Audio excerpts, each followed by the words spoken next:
He said John is clinically dead, and I want permission to turn the machine off.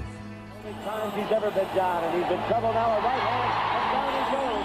You know it's not going to be your opponent, but when you see it, and the tragedy of somebody dying in front of you, it does affect you. There's no hard feelings here, and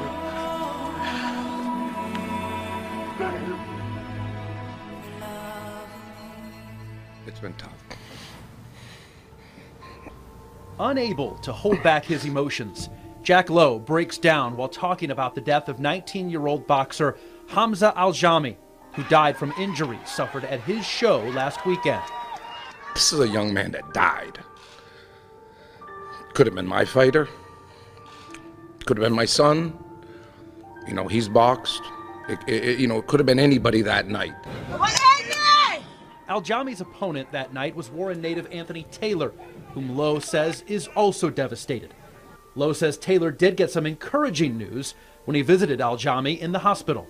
And he told Anthony, you know, my son would want you to continue on. I want you to continue on, and you know, God bless you in your career. It was not your fault, kid.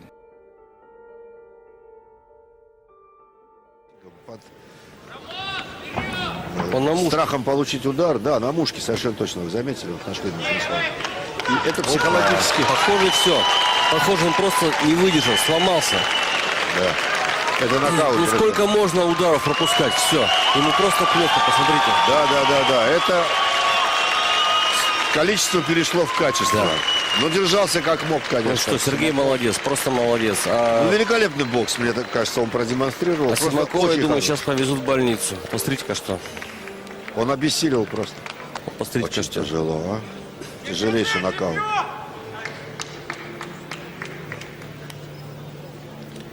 Тяжелейший, это мягко сказано. Где врач? Где врач? Ну, я так думаю, что человек, зрители аплодируют Симакову. Maybe it's the most bad day was in my career when I got the news that my opponent is died. You know, it's in Russia. It broke me as for some time as a boxer.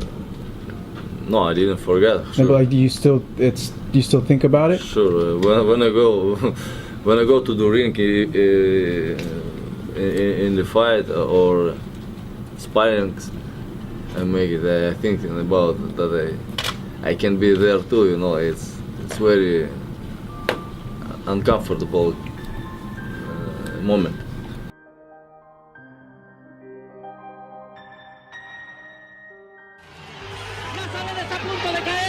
Vuelve a mandarle golpe, le campanea la cabeza, se levanta el codo, Nazaret soporta, Chávez se le está yendo, ataca, y Ayón dice, no más, victoria de Omar Chávez. La camilla entró minutos después. Marcos se sobaba la nariz, después la frente, ya acostado, su mano se volvió ingobernable. Síntoma de un pronóstico complicado. Ya en el hospital, la tomografía confirmó derrame cerebral. El doctor Javier Aguilar operó y espera que el cerebro se desinflame para abrigar un mejor camino para Nazaret. Al hospital acudieron tanto Julio César Chávez González, Omar Chávez y gente para apoyar a la familia de Nazaret. Y ojalá y pues salga bien el muchacho, ¿no? Yo no culpo a Omar, yo no culpo a Julio César Chávez, no culpo a la organización. Esto es un deporte.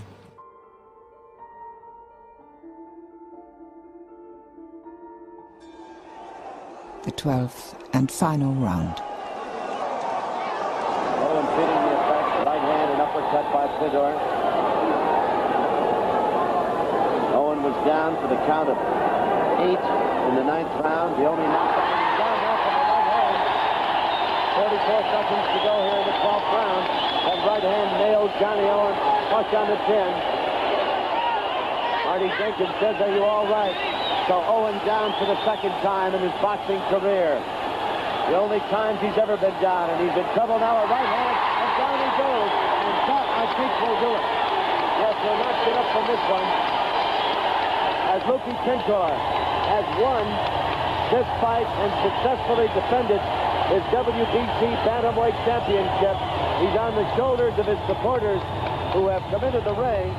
Very little security here, I might add. No police to keep these strangers out of the ring. Have no business in there, of course. 25 seconds remaining in this 12th round. The knockdown score is 35.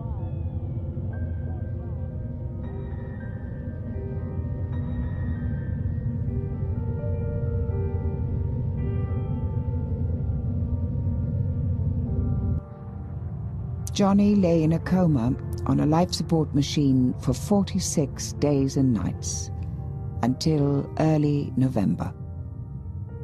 We went down to the hospital with John lying there. The neurosurgeon came in and he said, I got bad news for him, Mr. Owens, he said. I said, what's that? He said, John is clinically dead. And I want permission to turn the machine off.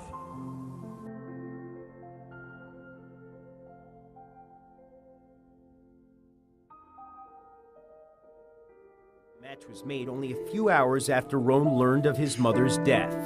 He planned to use the $800 purse to help pay for her funeral. He just said, I want to make some money to help, which, you know, I took it as he wanted to help for the funeral expenses, whatever he could do. Because, you know, I mean, he wasn't a rich guy, wasn't poor, but Brad had pride, and that's one thing you can't buy. The reason he told me to the fight, because his mother's never seen him fight. Now that she's dead, he said that he knew that she would see him fight. The fight, one of 3 fights on the undercard of a women's bout, started shortly after sundown. Most of the first round was uneventful. No significant blows were exchanged. And then like 10 seconds left, or 5 seconds left, we got tied up in my corner on my side of the ring. And he had my left arm tied up like this, so I hit him with 3 right hands to the body. Into the ribs, you know. But it wasn't very hard because when you're tied up, you can't get full torque in your shots. And the bell rung. The referee says break. I take 3 steps back, and Brad's holding the ropes, just looking right at me. Kind of, and about 2 seconds later, all of a sudden, look, he's fainting. I saw that his right leg was twitching, and I realized pretty quickly that he was in trouble. I didn't know why. I couldn't figure out why because nobody saw any punch. I hadn't seen it. And I asked other people, did I miss something? And they said, no, he just collapsed. 2 doctors at ringside tried to revive Roan. When their efforts failed, he was rushed to a local hospital, where he was soon pronounced dead. The presumed cause of death was cardiac arrest. You're always told in boxing that that you possibly can die, or you can get hurt, but you just don't, you know. Never expect it's gonna happen to you. Like, you're invincible, nothing's gonna happen to you, and nothing's gonna happen to your opponent. But when you see it, and the tragedy of somebody dying in front of you, it does affect you.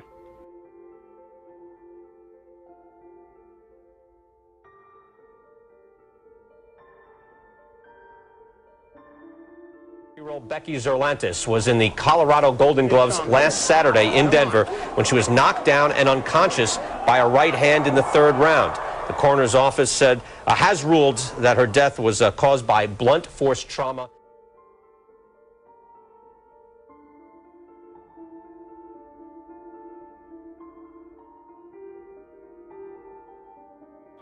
You know, legally and properly, the referee can't stop this fight, but it's one that if there's any way possible, I would like to have saw the fight stop, but you can't when he's fighting back and he still is the champion. What it means, though, is that Levander Johnson is, in all likelihood, going to take 6 more minutes of the kind of punishment we've watched him take for 10 rounds. Terrible, and that's not terrible. good. No, it's not good. He's going to fall by himself. Picking up on that conversation I was having with Emmanuel, in the recent history of the sport, when you look at fights where one fighter has been badly, sometimes permanently damaged, 2 constants seem to be part of the formula. Number 1, the opponent who is doing all the damage is a hard hitter but not a big enough puncher to put the opponent away. That's Chavez in this fight. Number 2, the guy who is getting worked over has his father in the corner as his trainer, constantly sending him back out to take more punishment. It's just a coincidence, we hope, that those two factors The will fight should be stopped. I would have stopped the fight between Right rounds. now. Tony Weeks can stop What is at he any waiting time, on? and he does. Okay. Thank Kevin. Chavez still had energy going into the 11th round after all that work. You got to give him credit. An 11th round TKO victory for Jesus Chavez, who owned the fight from the very beginning. Thank Kevin. Referee Tony Weeks saw the reality and stopped the fight.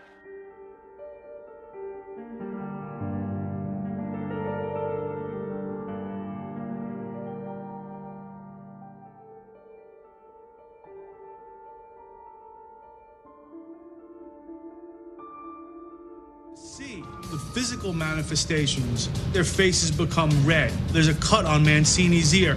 And then Kim's face has become a grotesque mask by that 13th round. This is the challenger, Duke Goof Kim. You may not have heard of him before. You will remember him today, win or lose. In the 14th round, Ray came out. And he was determined this was going to be it. And he went right to Kim. The left hook kind of stunned him. I hit him another left hook that stunned him. And then threw right hand right down the middle. And hit him on the chin. And he went down.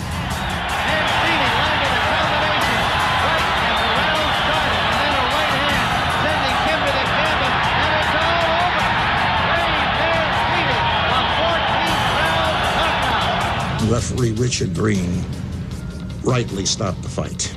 Nobody thought that Kim was badly hurt. I felt that he was, if anything, dehydrated. His head hit not 10 feet away from me, and his eyes are open. And I don't know if it was my imagination, but to me, I saw his pupils dilate. I was just so happy because it was such a grueling fight, and so happy that it was over. Nobody knew what was happening to Duke Kim. I prayed to God so that Kim would live. I really hoped to see him again. So his death was a huge shock to me. I wandered for a while.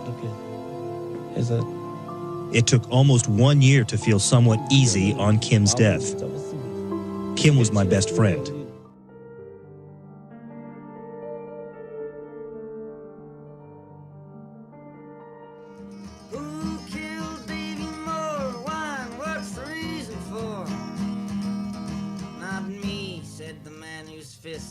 Laid him low in a cloud of mist. Who come here from Cuba's door, where boxing ain't allowed no more. I hit him, yes, it's true, but that's what I'm paid to do. Don't say murder, don't say kill. It was destiny, it was God's will.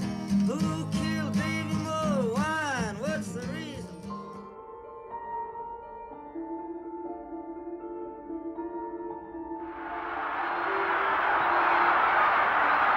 Against the ropes, almost helpless. A minute to go.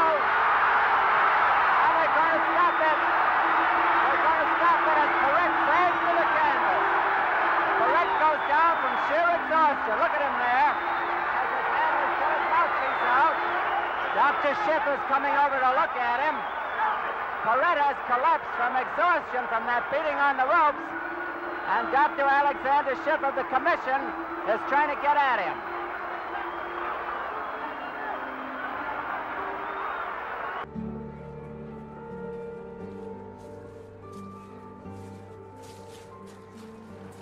Mr. Griffiths, it's a pleasure meeting you.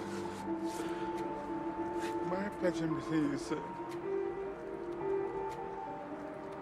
Are you the kid's son?